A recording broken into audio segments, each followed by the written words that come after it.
People adapt, but if they're going to be disrupted by a workplace change, then we can't help that. Now, I can understand this way of thinking. It's the point of view that people are difficult and they can behave in ways that aren't helpful. And you wouldn't be alive if you haven't experienced an unhelpful, difficult person. It is easy to believe that people don't like change. And then there's the fact that sometimes the tough reality of fixed and limited resources plays a significant role in shaping what is possible in the workplace. And it can't all be rainbows and unicorns. The problem is there are both productivity and dollar impacts of a poor workplace experience. And these are measured in the cost of turnover, firstly, because some people will take a poor workplace experience as unacceptable, especially if they're highly sought after in the employment market.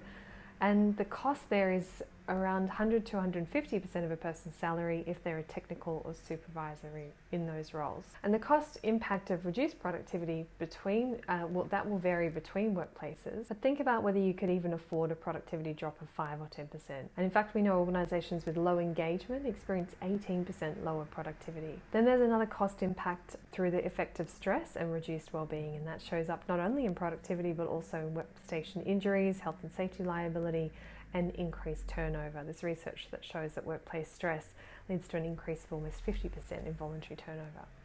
So all of this means that taking on a workplace redesign or new ways of working is a little like skiing downhill. If you're standing at the top of what you think is a blue run, but you haven't checked the signs, then you'll be quickly caught out once you dip over that first rise and find yourself flying down a steep black run. So the question is, how steep is the run? How much of your workplace redesign or new ways of working is demanding too much of your teams? And if you find yourself on that black run now because of new remote or hybrid work and this seismic shift that's occurred in the workplace, then you're going to want to know how to get those skills on board quickly.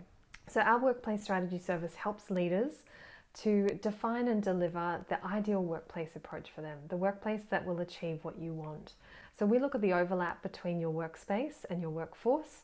We're experts in the modern workplace, which is dynamic, flexible, and collaborative, but this doesn't mean that we advocate agile ways of working everywhere we go. Instead, we're helping you decide on the workplace design, the technology shifts, people capability, and leadership direction that you need in the next few years to create the workplace experience you want. And often this is of great relief to your architecture, interior design, and technology partners who are just looking for clear direction. So find out more by applying for a discovery call with us at the Transform Teams contact page. Talk with you soon.